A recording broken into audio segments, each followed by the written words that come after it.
Olá pessoal, tudo bem? Meu nome é Miriam Olivia e este é o canal do KB Advocacia. Neste canal nós falamos sobre empresa, patrimônio e pessoas. E no vídeo de hoje nós vamos falar sobre a cláusula de não concorrência nos contratos de trabalho.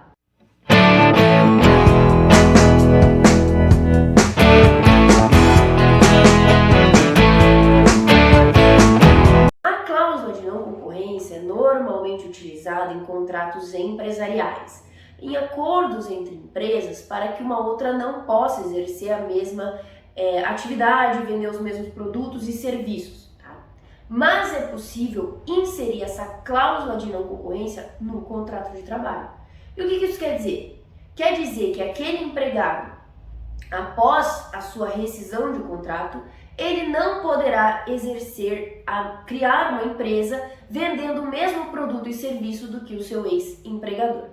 É possível sim inserir nos contratos de trabalho e neste vídeo eu quero explicar um pouco mais para vocês sobre isso. O objetivo dessa cláusula é evitar que um ex-empregado prejudique a sua empresa, criando uma empresa exatamente igual, vendendo exatamente a mesma coisa, muitas vezes na mesma região.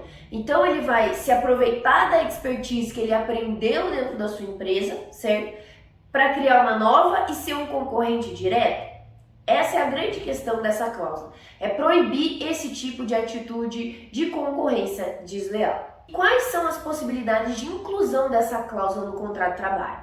Vejam, incluir a cláusula de não concorrência no contrato de trabalho é possível sim, desde que ela seja razoável, tá? Desde que ela seja clara, específica e razoável. Principalmente para que ela não passe de determinados limites e você acabe, por exemplo, proibindo aquele ex-empregado de exercer livremente alguma profissão, como, por exemplo, ser um empresário de determinados produtos e serviços. Então é preciso sempre pesar essa cláusula de acordo com a razoabilidade. E além disso, a justificativa, vejam, a sua empresa não necessariamente precisa justificar o porquê daquela cláusula. Então ela não é um critério para a gente poder incluir essa cláusula no contrato de trabalho, mas é algo interessante de ser feito, como por exemplo, trabalhar com segredos comerciais, propriedade intelectual, propriedade industrial, informações confidenciais. Tudo isso pode ser uma justificativa para a gente inserir essa cláusula. E essa justificativa é interessante de a gente pensar em inserir no contrato, porque a gente consegue amarrar a necessidade dessa cláusula, entende? É interessante a gente pensar nisso porque é interessante que essa cláusula tenha um porquê dela estar lá, certo? Ela não pode ser simplesmente jogada dentro do contrato. Porque se ela não tiver um porquê, se ela não tiver essa justificativa, eventualmente, numa judicialização, ela pode ser anulada. Tá? Então é interessante a gente trabalhar com essa justificativa. Ela não é um critério, mas é interessante para que a gente possa validar essa cláusula dentro do contrato. Agora, quais são os efeitos dessa cláusula para o contrato de trabalho e para os efeitos futuros para aquele ex-empregado? Então vejam, dentro da relação de trabalho, você vai colocar essa cláusula por meio de uma assessoria jurídica especializada que vai compreender a arquitetura daquele contrato e a importância em que momento essa cláusula vai entrar, justificativas, critérios, etc. Tá? Aquele trabalhador vai assinar e a relação de trabalho vai se desenvolver. No momento que aquele trabalho rescindir, tá? Acabou aquele trabalho, foi feita uma rescisão, uma demissão sem justa causa, com justa causa, enfim, não importa o porquê, tá? Essa cláusula vai gerar efeitos para além do contrato de trabalho. E são esses efeitos que o ex-empregado vai ter que vivenciar, tá?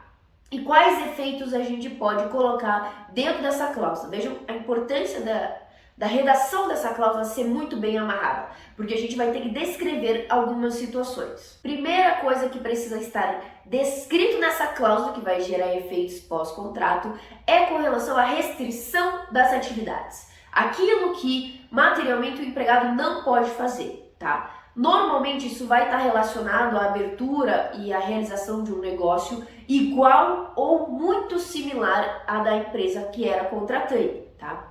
Então vejam, a gente precisa especificar justamente quais as atividades que não poderão ser feitas. É importante que essa cláusula não seja extremamente ampla, porque isso também pode prejudicar a sua validade posteriormente, pode ser revertido judicialmente. O segundo ponto que precisa estar nessa cláusula é relacionado à restrição geográfica. Isso mesmo. O fato do aquele ex-empregado não poder abrir uma empresa, prestar serviço ou vender aquele produto que você vendia, precisa estar relacionado a uma localização geográfica. É só na cidade que a sua empresa atua? É naquele estado? É no país todo, dependendo da abrangência nacional do ex-empregador? Isso precisa estar delimitado no contrato. É importante, neste ponto, que seja justificável a abrangência que você está colocando aquela restrição. Então, por exemplo, se você tem um café que trabalha só dentro daquela cidade, você não tem outras filiais, você não tem outras regionais, você não tem franquia e tudo mais, não justifica você fazer uma cláusula de não concorrência com uma limitação geográfica nacional, certo? Vejam que ficou desproporcional. Então, essa limitação geográfica, ela precisa estar atrelada a uma realidade da atuação da empresa principal, tá? E é por isso que aquele ponto da justificativa não é um critério, mas é essencial, porque nessa justificativa da cláusula de não concorrência, a gente consegue explicar justamente qual que é a abrangência da empresa e por que aquele trabalhador não pode abrir uma empresa igual dentro daquela abrangência. O terceiro ponto é o tempo de vigência. Isso mesmo, pessoal. É muito difícil a gente conseguir validar uma cláusula de não concorrência que seja perpétua. Ou seja, para sempre aquele trabalhador não poderá vender produtos ou serviços similares, tá? Normalmente a gente precisa trabalhar com um prazo. Esse prazo ele vai de 6 meses a 2 anos, por exemplo, mas é possível trabalhar com relação a isso, tá? Depende muito da complexidade, do tipo de serviço e produto que está sendo vendido. Mas é muito importante colocar esse prazo. Porque o fato de não colocar um prazo pode ser compreendido então que essa cláusula é abusiva, certo? Porque ela estaria limitando para sempre a liberdade do exercício de uma profissão, o exercício do próprio empreendedorismo pelo empregado. E por fim, o quarto ponto é a compensação financeira. É possível inserir, não é uma obrigação, mas é possível inserir uma compensação financeira por essa restrição que o empregado vai ter pós-contrato. Tá? Isso é negociável dentro da empresa e do próprio empregado, mas é um ponto interessante, porque como ele vai ter, de certa forma, um prejuízo de não poder abrir uma empresa sobre aquele produto e serviço ou fazer como autônomo aquele produto e serviço, essa compensação é uma forma de compensar efetivamente, por isso o nome, né, essa restrição. Esses são os 4 pontos interessantes, 3 são essenciais, essa da compensação financeira pode ser trabalhado, de ser colocado na cláusula de não concorrência. É muito importante a estruturação dos contratos de trabalho pensando também nisso, tá? Porque infelizmente tem vários casos em que isso ocorre. Mas essa cláusula de concorrência, como eu disse, é interessante que a gente apresente uma justificativa. E não vejam, não quer dizer que você tem que se justificar para o trabalhador. Não, não é isso. É que você precisa demonstrar qual que é o interesse legítimo da empresa e inserir essa cláusula. Tá? Seja por segredo profissional, por segredo industrial da própria empresa, seja porque ela desenvolve uma metodologia inovadora, propriedade industrial, seja porque ela está em desenvolvimento de marcas, desenvolvimento de novos produtos, ou porque ela vem ampliando, por exemplo, num projeto de franquia, ou ela vem ampliando outras sedes de forma mais autônoma. Entende? Essa explicação, esse interesse legítimo da empresa, a gente consegue não somente inserir no contrato, mas inserir também em manuais e programas de treinamento com os colaboradores. Por isso que é importante a gente fazer essa varredura e observar completamente todos esses pontos na hora de fazer os contratos de trabalho.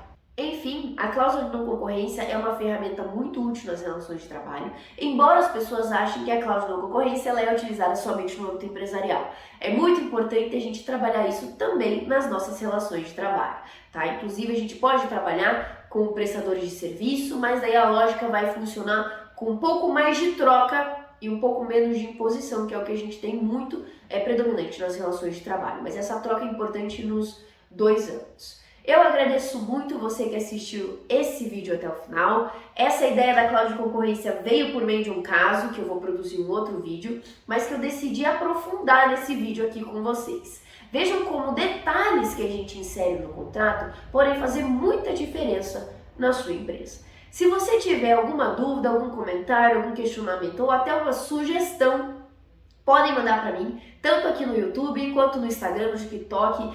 A gente está em quase todas as redes, no LinkedIn, no Facebook, tudo isso para dialogar e trazer muita informação com vocês e poder fazer essa conversa, essa troca sobre esses temas jurídicos. Não se esqueçam de se inscrever no canal, ativar o sininho e até o próximo vídeo.